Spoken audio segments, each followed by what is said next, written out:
The screen opens in darkness, not the comforting darkness of night, but the kind that feels heavy, like the air in the room itself is holding its breath.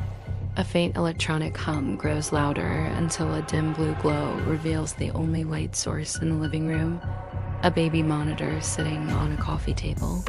On its small screen, a child sits upright in bed. He is 6 years old, pale in the pale green infrared light, his eyes wide open and staring directly into the camera. He does not blink, not once. Seconds stretch longer than they should, the silence thick except for the low static of the monitor. On the couch nearby sits Lena, 22, a college student babysitting for the evening, her textbook open, but her attention slowly drifting toward the monitor as if something about it is quietly pulling her in. She leans forward, frowning, squinting at the screen. The child, Noah, still hasn't blinked. 10 seconds, 15, 20. Her voice finally breaks the silence, soft and unsure. Kid. The boy on the screen slowly tilts his head toward the camera as if hearing her through the lens itself. Lena exhales a nervous laugh. Why are you still awake? Static crackles faintly through the monitor speaker, and then a whisper slips through the noise so quietly it almost feels imagined. Did you blink?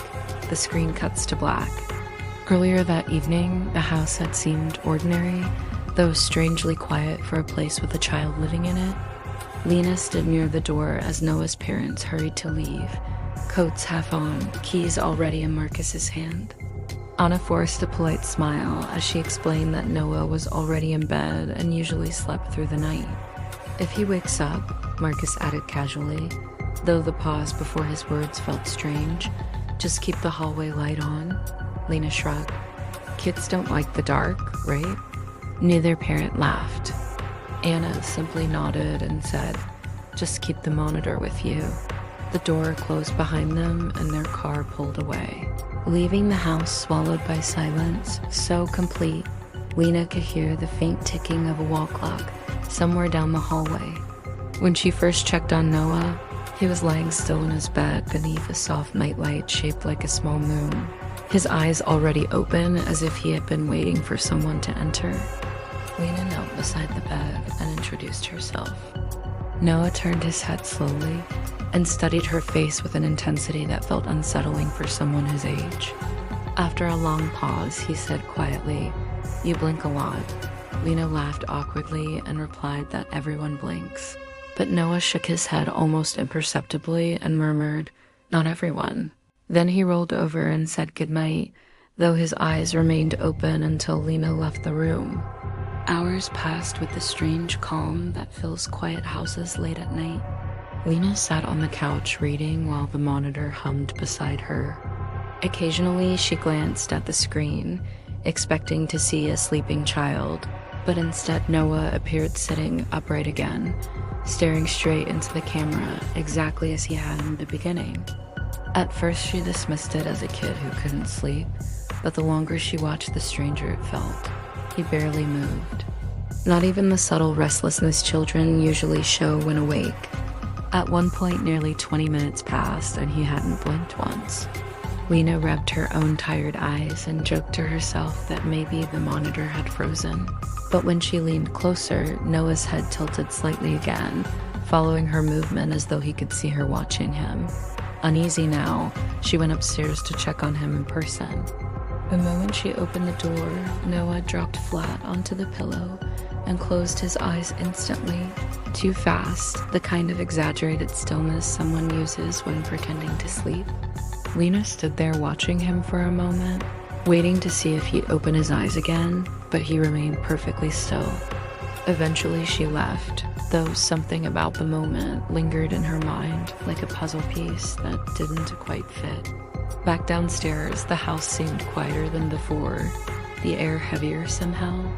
Lena tried focusing on her phone, but kept glancing back at the monitor.